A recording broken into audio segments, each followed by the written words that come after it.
অনেকেই আমাকে কমেন্ট করেছে যে আমাদের লাভ স্টোরির ব্যাপারে তোমরা জানবে, কিন্তু বান্ধবীরই বর কিন্তু আমার বরের নাম্বারটা দিয়েছিল। ফোন করার পর কিন্তু আমি আমার বরকে বলতাম বন্ধু বন্ধু, 1 মাস ধরে বন্ধুই বলে এসেছি। আর হলো তো বিয়েও তো করে নিয়েছিলাম ওই কালী মন্দিরেই তো।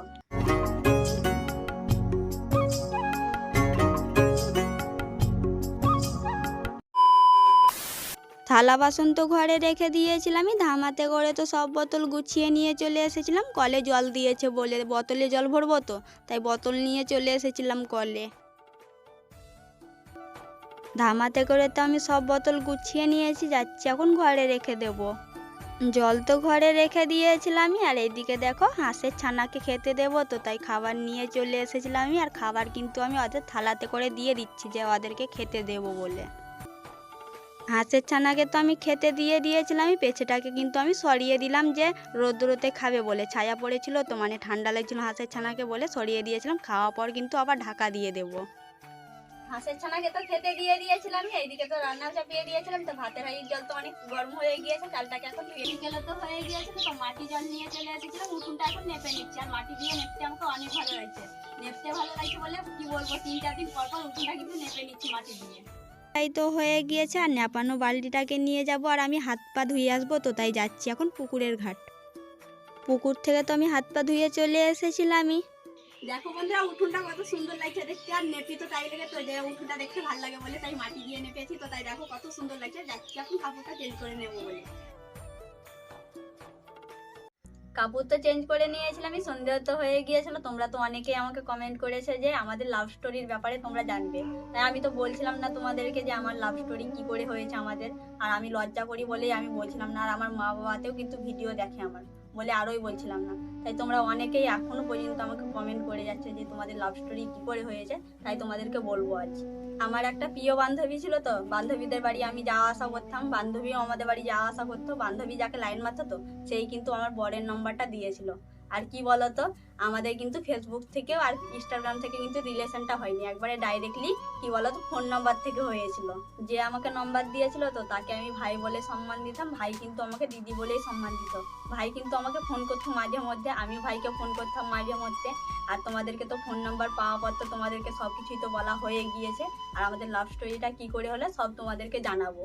আমার ভাই যখন নাম্বার দিল তো আমার বরের, তখন আমি বরকে কিন্তু ফোন করেনি, 2-3 দিন তো ফোন করেনি। আমার ভাই কিন্তু ফোন করে আমাকে বলছে যে তুমি ফোন করেনি শুনলাম।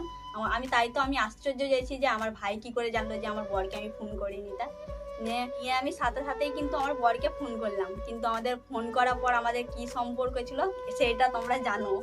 ফোন করার পর কিন্তু আমি আমার বরকে বলতাম বন্ধু বন্ধু, 1 মাস ধরে বন্ধুই বলে এসেছি। আর আমার বর কিন্তু রেগে বম হয়ে যেত একবারে, কি বলবো। আর আমার বর কিন্তু বলতো যে তোমাকে আর ফোন করবো না যদি বন্ধু বন্ধু বলো তো। নিয়ে কি বলবো বলো। আর বর আমাকে বলেছিল যে ফোন করবো না তো, কিন্তু সত্যি সত্যি 1 সপ্তাহ কিন্তু ফোনই করেনি। নিয়ে আমি কিন্তু 1 সপ্তাহ পর মানে যখন 1 সপ্তাহ হয়ে গিয়েছিল তারপরে আমাকে চিন্তা লাগছে যে ফোন কেন করে না। দিয়ে তারপরে আমি ফোন করেছিলাম তো, তা ফোন করে মানে বন্ধু বলেই সম্পর্ক তাও দিতাম যে বন্ধু বলেই। নিয়ে তারপরে তখন আমাদের আস্তে আস্তে ভালোবাসাটা হয়ে গেল।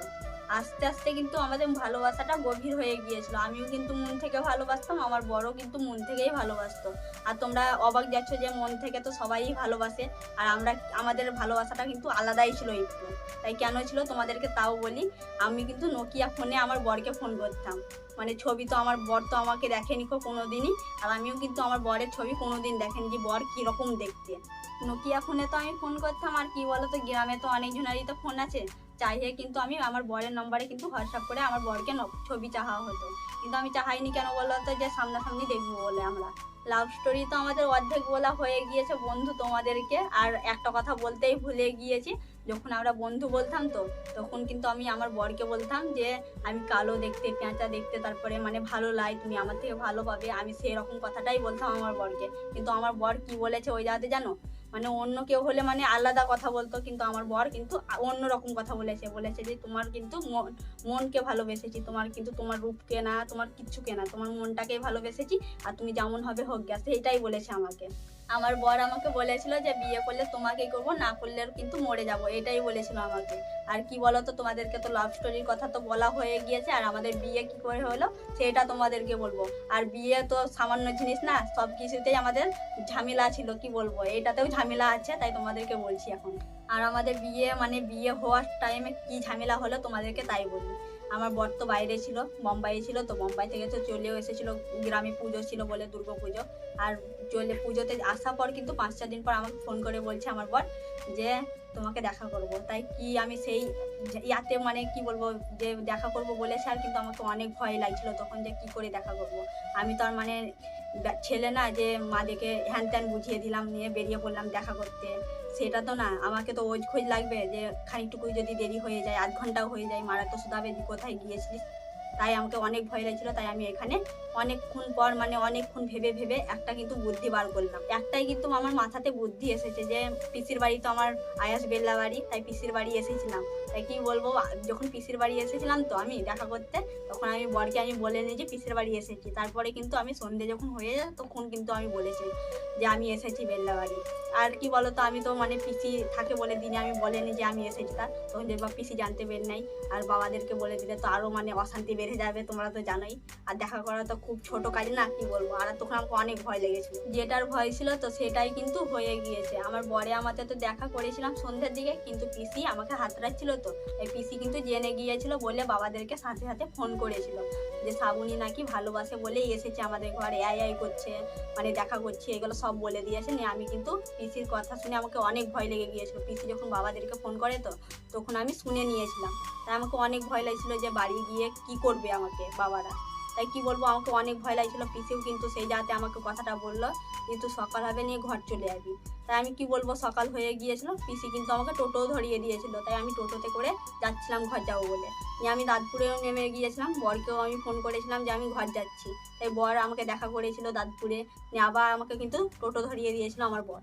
তাই আমি চলে এসেছিলাম ঘর নিয়ে। কি বলবো, ব্যাগটাও তো থুয়ে দিয়েছিলাম ঘরে এসে। নিয়ে তারপর দেখছি বাবারা খুব মারছে আমাকে কাকা বাবারা। আর এত মেরে পিঠে দাগ হয়ে গিয়েছিল। আর বৌদিরা এসেছিল পাশে বাড়ির, তারাই এসেছিল কিন্তু আমার পিঠে মহলম দিতে, যে যেখানে যেখানে মেরেছিল তো সেখানে সেখানে কিন্তু দাগ হয়ে গিয়েছিল। তাই কি বলবো, বৌদিও আমাকে বোঝাচ্ছে যে তুই কেন করছিস ওরকম, তুই তো তোর বাবাদের দেখে শুনেই তুই বিয়ে করতে পারছিস, এইরকম করিস না, তোকে তো মারছে। সেরকম কত বুঝিয়েছিল, আমি তো কিছু উত্তর দেয়নি, যে আমি মন থেকে তো ভালোবেসেছিলাম বলে আরও বলেনি। তাই কি বলবো, তোমরা অনেক সবাই তো ভালোবাসে, তারা যদি না পায় তারা তো মরেও যাচ্ছে। তোমরা তো দেখতেই পাচ্ছ এখনকার যার যুগ। অনেক মারধর করার পর কি বলবো, আমি তো কিছু খেয়েছিলামই না, কিন্তু আমাকে না বলেই দেখছি তো ছেলে চলে এসেছে বিয়ের জন্য আমাকে দেখতে। আর কি বলবো, আমার অনেক রাগ হয়েছিল তখন যে আমি তো তাকে ভালোবাসিনি, আর কি করেই বা বসবো তার কাছে যে বিয়ে করব বলে। আমি তো অন্য জনাকে ভালোবেসেছিলাম। তাই কি রাত্রিতেই কিন্তু আমি ব্যাগ গুটিয়ে নিয়েছিলাম যে পালিয়ে আসবো বলে। তাই ভোরবেলাতে কিন্তু আমি পালিয়ে এসেছিলাম ব্যাগ গুটিয়ে। ভোরবেলায় তো বেরিয়ে পড়েছিলাম আমি। আর কি বলতো, তখন তো আমার জন্য তো টোটো অটো আর রাস্তাতে থাকবে না খো। তাই ভোর থেকে সকাল যতক্ষণ হবে তো ততক্ষণ আমি কিন্তু হেঁটেই গিয়েছিলাম, কোনো জায়গাতে দাঁড়াইনি আমি যে বাবারা যদি ধরে নেয় বলে। আর টোটো সকাল যখন হয়ে গেল তো তখন কিন্তু আমি টোটো ধরেছিলাম। টোটোতে চাপা পর কিন্তু আমি 5 মাথাতে নেমে গিয়েছিলাম। কিন্তু 5 মাথাতে না পার কি ঝামেলা হলো সেটাও তোমাদেরকে বলছি। 5 মাথাতে এসে কি হলো তাই তোমাদেরকে বলছি। এবার আমি কিন্তু জামা কাপড় এনেছিলাম আমার, আর ছোট ফোনটা এনেছিলাম যাতে আমার বরকে ফোন করে যাতে বলতে পারি বলে। তাই আমি বরকে তো ফোন করে বললাম তো যে আমি চলে এসেছি 5 মাথা, তাই তুমিও এসো। তাই আমার বর তো ছিল না ঘরে, অন্নপ্রাশনে গিয়েছিল লাতনির। তাই অন্নপ্রাশনে তো গিয়েছিল, সেই দিনই কিন্তু আমি বললাম তোমাকে অন্নপ্রাশনে থাকতে হবে না, তুমি যদি আসো তাহলে আমি কিন্তু দাঁড়িয়ে থাকবো 5 মাথাতে। আর যখন না আসো তো তাহলে আমার চোখ যেই তালা যাবে সেই তালায় কিন্তু আমি চলে যাব।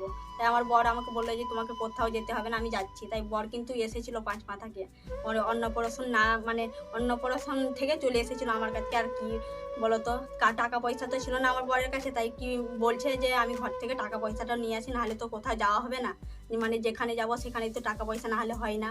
তাই আমার বর আমাকে বললো যে তুমিও চলো, তোমাকে পাশে গ্রামে থুবো, নিয়ে আমি টাকা পয়সাটা নিয়ে আসবো ঘর থেকে। তাই আমি বললাম যে আমি যাবো না, আমি 5 মাথাতেই থাকবো। তারপরে কি ঝামেলা হলো তোমাদেরকে তাও বলছি। 5 মাথাতে যা হলো আমার সঙ্গে, আমার বর তো টাকা আনতেই গিয়েছে ঘর থেকে, আর আমি তো সকাল থেকে দাঁড়িয়েছিলাম তো, যে আমাকে লক্ষ্য করেছে অনেকক্ষণ ধরে যে মেয়েটা তো অনেকক্ষণ ধরে তো দাঁড়িয়ে আছে। তাই থানাতে তো ও ফোন করে জানিয়ে দিয়েছে যে আমি দাঁড়িয়ে আছি বলে সকাল থেকে। তাই থানা থেকে তো পুলিশ এসেছিল তো আমাকে তুলে নিয়ে যেতে। তাই আমাকে তুলে নিয়ে তো চলে গিয়েছিল, থানাতেও ভরে দিয়েছিল আমাকে। আর কি বলতো, আমার বরকেও আমি সাথে সাথে ফোন করে দিয়েছিলাম যে তোমার খানিক আসতে দেরি হয়ে গিয়েছে, এদিকে সব কিছু হয়ে গিয়েছে, যে থানাতে আমাকে ভরে দিয়েছে বলে। তাই আমার বর কি করবে বলো, বর তো আর ছাড়াতে যেতে পারবে না, বরের তখন বয়সও পুজেনি যে বর যদি ছাড়াতে যায় বরকেও কিন্তু ভরে দেবে জেলে। আমিও কিন্তু আমার বরকে বলেছিলাম যে তুমি এসো না আমাকে ছাড়াতে, যে তুমি এলে পরে তোমার তো বয়স পুজেনি, তোমাকেও কিন্তু ভরে দেবে জেলে। তাই আমি বলেছিলাম তুমি আসিও না, আমার বাবারাই আসবে নিয়ে আমাকে ছাড়াবে। তাই কি বলতো, আমি তো পুলিশকে আমার বাবাদের নম্বর দিয়ে দিয়েছিলাম, তো তাই বাবাদেরকে তো ফোনও করেছিল, বাবাদেরকে তো ডেকেছিল, আর কাকাতে আর বাবাতে এসেছিল কিন্তু আমাকে ছাড়িয়ে নিয়ে যেতে। ছাড়িয়ে তো আমাকে নিয়েছিল বাবারা, কিন্তু আমাকে অনেক খিদে লেগেছিল, কি বলবো, সেই সকাল রাত্রিতে খেয়েছি আর কিন্তু সারাদিন কিচ্ছু খাইনি। তাই আমি পুলিশ স্টেশনে আগে বললাম যে আমাকে কিছু খেতে দাও। বাবারা তো ছিলই বসে, কিন্তু আমি খেয়ে নিলাম যে অনেক খিদে লেগেছিল বলে। তাই আমি আমার বরকেও ফোন করে বললাম যে তুমিও কিছু খেয়ে নাও। তাই আমার বড় তো খেয়ে নিয়েছিল, তাই খাচ্ছিল না প্রথমে, যে আমাকে জেলে ভরে দিয়েছিল বলে তো আমার বড় খাচ্ছিল না, যে আমি যেবার না ছাড়াতে পারে বাবারা। তাই বাবারা তো ছাড়িয়ে নিয়েছিল, আমি খেয়েও নিয়েছিলাম, বাবাদের সঙ্গে তো আবার বেরিয়ে পড়েছিলাম ঘর যাবো বলে। বাবাদের সঙ্গে তো আমি চলে এসেছিলাম, বাবারা তো জেল থেকে ছাড়িয়ে নিয়েছিল, তো আর রাত্রি তো হয়ে গিয়েছিল। আর কি বলবো, আমি আমার বরকে ফোন করে কিন্তু আগেই জিজ্ঞাসা করে নিয়েছি যে আমি ঘর যাব। তাই আমার বর আমাকে কিন্তু একটাই কথা বলছে, তুমি যদি ঘর যাও কিন্তু আমি ঘর যাবো না, আমার দু চোখ যেই তালা যায় সেই তালায় কিন্তু আমি চলে যাব, সেইটাই আমার বর আমাকে বললো। তা আমি এই সব শুনে কি আর যেতে পারবো বলো বাবাদের সঙ্গে ঘর? আর কি বলতো, আমার কাছে তো দুটো ব্যাগ ছিল, কাকাকে একটা ব্যাগ দিয়ে দিয়েছিলাম আর একটা ব্যাগ কিন্তু বাবাকে দিয়ে দিয়েছিলাম, যে আমি ব্যাগ কাপড় কিচ্ছু নেবো না বলে। আমার বর আমাকে একটাই কথা বললো, তোমার কাপড় চুপড় তোমাকে নিয়ে আসতে হবে না, শুধু তুমি চলে আসো। তাই রামপুরহাটে তো অনেক অলিগলি আছে, তোমরা তো জানোই, যারা যারা মানে দেখেছো রামপুরহাট তারা তারা তো অবশ্যই জানবে যে অলিগলি কত আছে একবারে। তাই কি বলবো বলো, যে এই গলিটা মানে আমি সামনে পেয়েছিলাম, তো সেই গলিতে কিন্তু বাবারা, আমি মাঝখানে ছিলাম, বাবাতে আর কাকাতে মানে ধারে ছিল, যাতে আমাকে লক্ষ্য করবে বলে। কিন্তু আমি কি বলবো, আমি তখন অনেক ভয় করছিলাম যে আমার বর যেটা বললো সেটা যদি আমি বাবাদের সঙ্গে ঘর চলে যাই, অনেক ভয় লাগছিল আমাকে। তাই আমি ভাবছিলাম যে আমার সেই সাহসটুকু ছিল না যে আমি পালিয়ে যাবো কি করে। নিয়ে আমাকে কিন্তু যেই সোজা মানে গলিটা যে ছিল, তো সেই সোজা কিন্তু আমি গলি দিয়ে পালিয়ে এসেছিলাম দৌড়ে। যেই গলিতে আমি পালিয়ে এসেছিলাম তো দৌড়ে, সেই গলি তো বাবারা সব হাতড়ানো হয়ে গিয়েছিল বাবাদের, আর বাবারা তো আমাকে হাতড়িয়ে পাইনি, তো আমি একটা ভাঙা ঘরে ঢুকে গিয়েছিলাম বলে। তাই বাবারা তো আবার থানা ঘুরে গিয়েছিল আবার, যে আমি পালিয়ে গিয়েছে বলে। তাই থানার মানে পুলিশ তো বললো যে তোমার মেয়েকে আমি হাতড়াবো, যে তোমার হাতে তুলে দেবো। তাই কি বলো তো, আমাদেরকে তো আর পাবে না বাবারা, আর পুলিশেও তো আর পাবে না, কি করে বা পাবে বলো। আমরা তো ওই মানে চালধোয়ানি পাড়াতেই ছিলাম, আর চালধোয়ানি পাড়াতেই কিন্তু কালী মন্দির আছে, সেখানে মানে কালী মন্দিরটা আছে বলে মানে আমাদের যোগাযোগটা হয়েছিল যে আমি কোথায় আছি।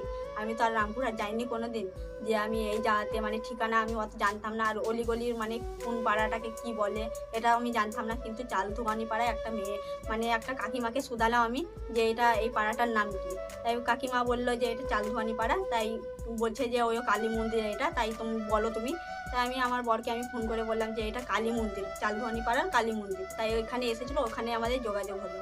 আমার বর তো চালধোয়ানি পাড়া কালী মন্দিরতে চলে এসেছিলো, আর কি বলতো বিয়েও তো করে নিয়েছিলাম ওই কালী মন্দিরেই। তো নিয়ে আমার বর্মাদের ঘর গিয়েছিলাম রাত্রিতেই, 9টার দিকে এসেছিলাম তো বর্মাদের ঘর। আর বর্মাদের ঘরে কিন্তু অনেক দিন ছিলাম, 10-15 দিন ছিলাম। তো তারপরে কিন্তু আমার বরের মামাদের ঘর গিয়েছিলাম, মামাদের ঘরে তো অনেক দিন ছিলাম। তো আর মামাদের ঘর থেকে তো আমরা চলে এসেছিলাম শ্বশুর বাড়ি, মামারাও তো এসেছিলো, যে মারা যদি না মেনে নেয় তাহলে মামারা বুঝাবে মাকে। তাই বুঝাবার জন্য মামারা এসেছিলো, যে বুঝিয়ে মানে যাতে মেনে নেয়। তোমরা তো জানোই যে মেনে নেয় না প্রথম, তাই বাবাদেরকে মাদেরকে বোঝাবে বলে মামাতে আর মামিতে এসেছিল। মারা তো মেনে নিয়েছিল। আর তোমাদেরকে তো আমাদের লাভ স্টোরির কথা তো বলা হয়ে গিয়েছে, যে আগাল থেকে গোড়া অবধি কি হয়েছিল, আর আমাদের লাভ স্টোরিতে কিন্তু অনেক কষ্টই ছিল। আর আজকের ব্লগ ভিডিও এতটুকু, তোমরা যে যেখান থেকে দেখছো ভালো থেকো, সুস্থ থেকো।